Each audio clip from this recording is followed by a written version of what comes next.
बलिया में जमकर गरजे रक्षा मंत्री राजनाथ सिंह।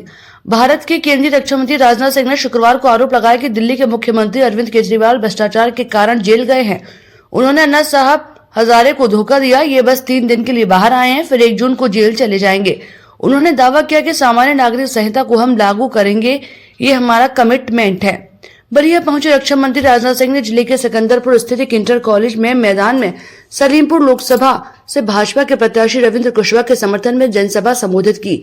अपने संबोधन के दौरान उन्होंने दिल्ली के मुख्यमंत्री अरविंद केजरीवाल पर निशाना साधते हुए कहा कि आम आदमी पार्टी के नेता अरविंद केजरीवाल अभी जेल गए थे। कहते हैं कि नरेंद्र मोदी ईडी और सीबीआई लगाकर सबको जेल भेजते हैं। उन्होंने कहा कि अगर हमने गलत किया तो अदालत है, वो हमारे फैसले क्यों गलत नहीं ठहराती। उन्होंने आरोप लगाया कि अरविंद केजरीवाल भ्रष्टाचार के कारण ही जेल गए हैं और ये सिद्ध होकर रहेगा। केजरीवाल ने अन्ना साहब हजारे को धोखा दिया। उन्होंने कहा था कि अन्ना हजारे ने केजरीवाल से कहा था कि राजनीतिक पार्टी मत बनना, हमने भ्रष्टाचार के खिलाफ आंदोलन छेड़ा है, नहीं तो इस पर जनता का विश्वास समाप्त हो जाएगा। उन्होंने चुटकी लेते हुए कहा कि ये 20 दिन के लिए बाहर आए हैं, फिर 1 जून को चले जाएंगे। उन्हें हम नहीं भेजेंगे बल्कि अदालत खुद भेजेगी।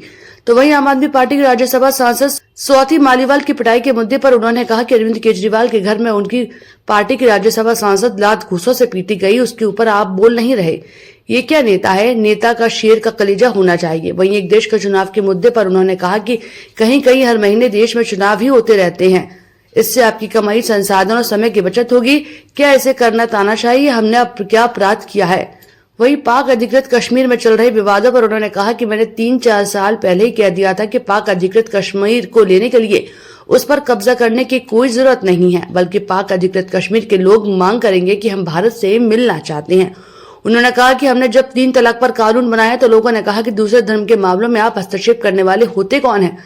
उन्होंने कहा कि सरकार रहे चाहे भाड़ में जाए, चाहे हिंदू, मुसलमान, यहूदी या ईसाई, सबकी बहन बेटी हमारी बहन बेटी है। इसको धर्म के साथ जोड़कर नहीं देखना चाहिए।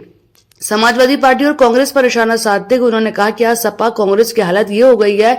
सपा को लोग समाप्त पार्टी और साइकिल की चैन को 2014 के लोकसभा चुनाव में अपने साइकिल की चैन उतार दी थी।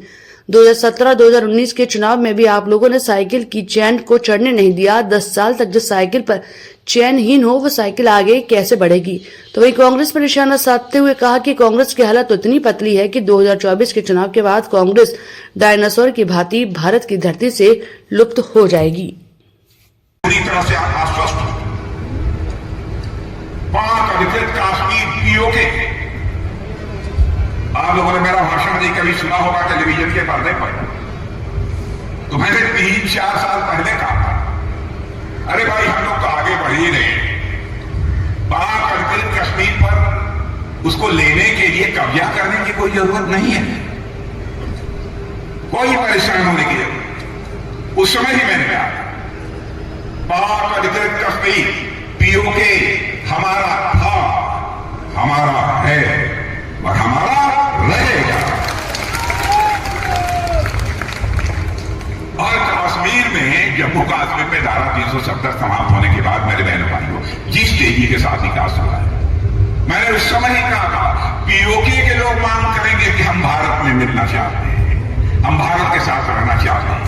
और आपने टेलीविजन के पर्दे पर कुछ दिनोmək पहले, कुछ महीनों पहले देख लिया होगा, पीओके के लोग यह मांग कर रहे हैं हम भारत के साथ रहना चाहते हैं। वह दिन आ गया है, इसका अधिकृत हमारे प्रधानमंत्री को दिया जाना चाहिए। नागरिकता का काम, अरे गलतफहमी पैदा करते हैं कि भारतीय तरवारी वाले नागरिकता कानून लाए, मुसलमानों को भगा देंगे, ईसाइयों को भगा देंगे, यहूदियों को भगा देंगे, उनकी नागरिकता समाप्त कर देंगे। बहनों भाइयों, यह बिल प्रधानमंत्री मोदी जी के मार्गदर्शन में जब मैं भारत का गृह मंत्री था मैंने लिया, लोकसभा में पास भी हुआ, राज्यसभा में बहुमत न होने के कारण पास नहीं हो पाया। बाद में हमारे छोटे भाई अमित शाह जी आए, गृह मंत्री बने, उन्होंने फिर पास कराया। जो भारत धन दौलत के मामले में 2014 में दुनिया के देशों में 11वें स्थान पर खड़ा था, 7 वर्षों के अंदर ही जंप लेकर आज दुनिया के देशों में 5वें स्थान पर आकर खड़ा हुआ। मॉर्गन स्टैनली धन दौलत के मामले में सारी दुनिया की बराबर समीक्षा करते रहते हैं कि इस देश की हालत क्या है, किसमें कितने गरीब हैं, किसमें क्या हो रहा है।